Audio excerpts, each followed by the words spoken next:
Hello and a very good evening to you. It's Petri here with you until 1 o'clock tomorrow morning. And coming up at midnight, as ever, when I hand the programme over to you, it's your chance to talk back. And we're going to be talking about mugging or pickpocketing or anything where there's robbery from the person, because those crime figures have gone through the roof. It is absolutely dreadful. And the number of crimes that are actually solved, tiny. So I want to hear from you about muggings and pickpockets. Well, muggings mainly, but because I do think that a lot of people don't report them. I think there are a lot more muggings than are actually being reported. There are warnings out that if you wear a Canada Goose coat, you need to keep your wits about you, because people are being knifed, slashed for their coats now. So do give me a call. I'd like to hear your story. 0344 499 1000. That's the number that you need to get in touch with me, and you can message as well. 87222 is the number. You need to put the word talk up front and it comes through to me here in the studio. Now though, let's have a look at some showbiz and entertainment from Josh Rosh. Who's Josh Rosh? Josh Rom. I could tell you're tired, Petri. I'm knackered. I was going to say, I'm going to give you a round of applause. 8 days on the trot, Lady Hoskin. 8 days on the trot. I know. I mean, most people are going, nah, it's not that much, but actually I'm exhausted. You're an entertainment journalist and host of the Sun's Awards Watch. Now, let's have a look at some of the stories you've got, and you want to start off with Poor Things. Yes, this is the new movie directed by Yorgos Lanthimos. Yorgos Lanthimos is an Academy-nominated director behind such titles like The Lobster, that was with Rachel Weisz and Colin Farrell, and also viewers might remember Olivia Colman's stonking win at the Oscar when she beat out Glenn Close for her role in The Favourite, in which she starred alongside Emma Stone and also Rachel Weisz, the likes of Nicholas Hoult and Joe Alwyn and Mark Gatiss too. So this latest film by Yorgos is called Poor Things. It's about an unorthodox doctor named Goodwin, otherwise titled God by Emma Stone's character. His surname is Baxter. That is played by Willem Dafoe.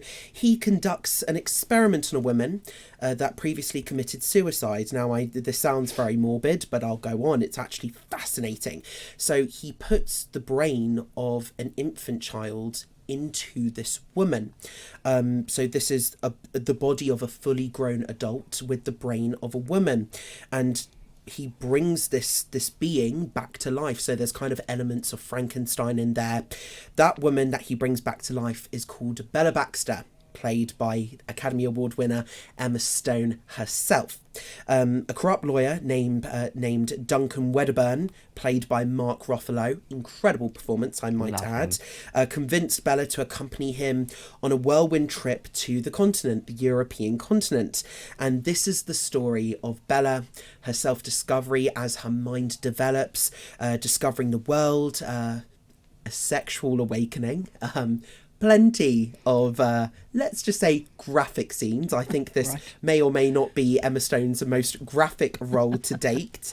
And it's also an awakening of the mind as well, as she grows to desire not only her own liberation in the world, but also kind of liberation for women. And, you know, I'm not going to ruin the plot line, but there's part of the story where she goes to Paris and kind of gets drawn into the life of a prostitute.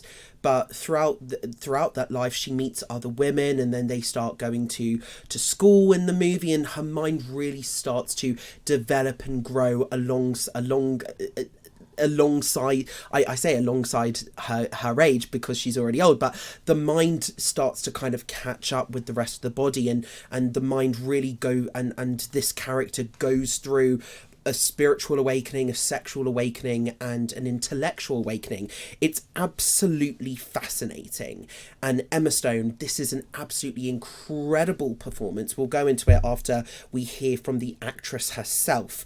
But, you know, the first thing that struck me when we spoke to her was, okay, she has to behave like a child. She has to have all the mannerisms of a child. She literally has to kind of go back in time almost and has to physically embody a child in the kind of body of a fully grown adult. So I say body of a child, the mannerisms of a child. Yeah. So the mind of a child, literally as a baby, in this kind of Frankenstein element of being a fully grown adult. But of course, she is a new mum. And I asked her whether or not she drew inspiration from her own daughter and her own daughter's movements in embodying this character.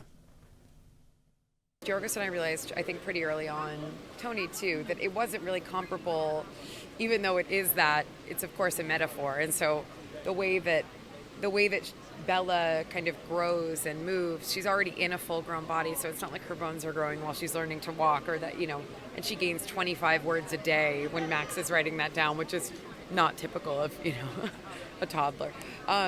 So it was more kind of an invention. It was almost more like robotic or staccato or kind of strange, which was really fun to get to kind of experiment with this creation. But yeah. And your character had such an evolution, and there were so many layers to this, including feminism. Would you say this has been one of your hardest roles to date? And if so, why? At the time, I thought it was my hardest role to date, and I said that in the EPK, which I now kind of regret, because 2 years later, looking back on it, it was the most joyous role I've ever played. But that hard and joyous, I don't think, have to be separate. So as much as there were challenges to it, it was also so freeing, and so, I don't know, just looking around every day at all of the work that everybody had done, and getting to be with this cast and the whole crew, it was really one of the most beautiful experiences of my life. So now in retrospect, anything that was hard about it has kind of just become like one of my greatest memories. It's great to hear actors talking again, isn't it? After the SAG-AFTRA strike. Because of course during that strike period they couldn't actually even promote their work, so it's great to see them out and about on red carpets. But what struck me during that chat, and just to explain to some of the audience that might not know, she referenced something called an EPK, which is known in the industry as an electronic press kit.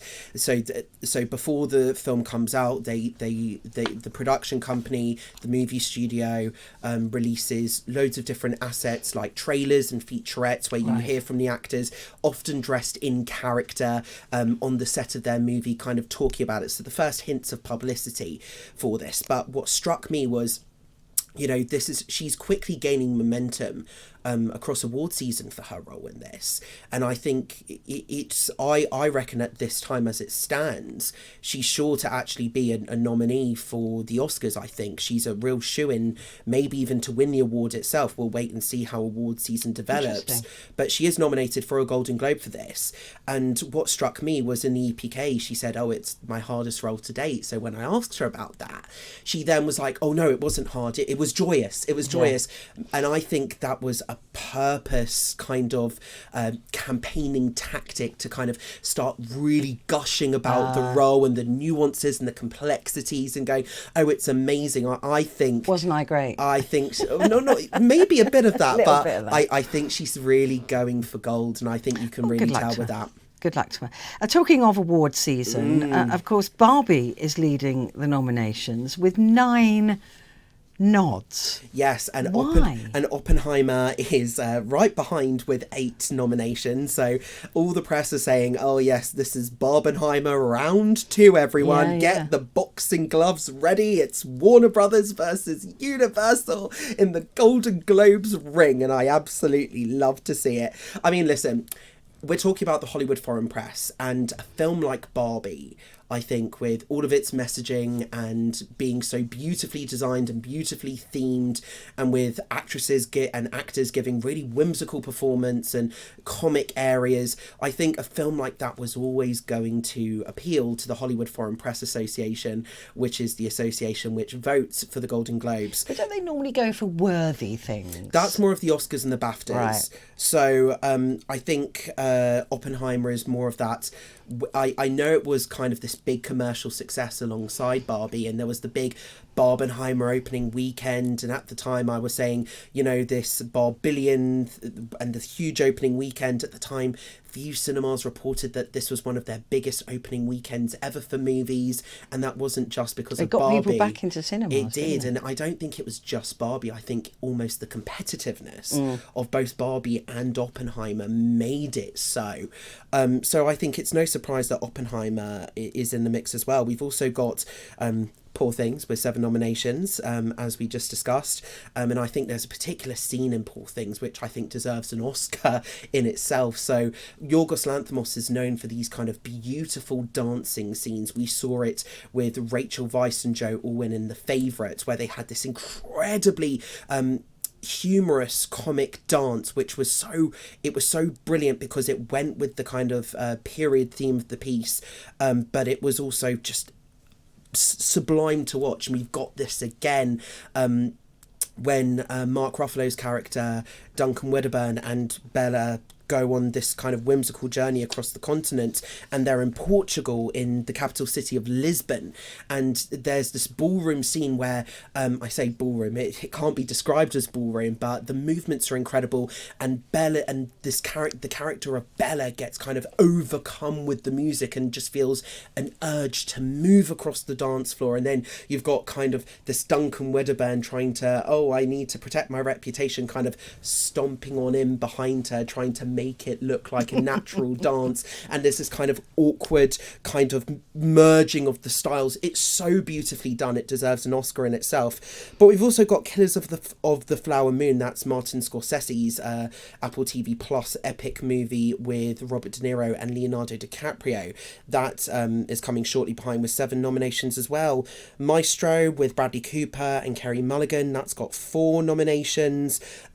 Very interesting. There is a film that I think is, it could be said, is absolutely dominating all the conversations at the moment, and I think very validly so, and that's Emerald Fennell's Saltburn with Barry Keoghan, Kerry Mulligan, Rosamund Pike, Richard E. Grant, and a real breakout star, Jacob Elordi, who is playing Elvis in Sofia Coppola's new film Priscilla, which has actually been snubbed at the Golden Globes. But Saltburn has absolutely, I say, mind-blowing scenes. Take that as you will. They are controversial. Yes, I've heard that. It's one of the... I'm planning to watch Saltburn this weekend. It's one of those films where I watched it and I'm like, I am a little bit slightly worried about Emerald Fennell's mental health. And after, especially, this is her second movie after Promising Young Woman.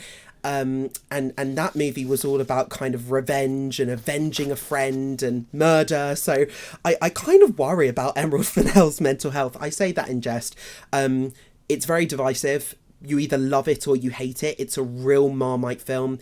It's beautifully made. It's got an aspect ratio of 1:33:31, which gives it a real kind of artistic feel and a feel as though you're looking into this kind of incredible life. It's Emerald Fennell calls it a period drama because it's set in the early noughties. So she calls it a period drama, which I found hilarious. I suppose it is. Oh God, don't say that. I know. It's terrifying, isn't it?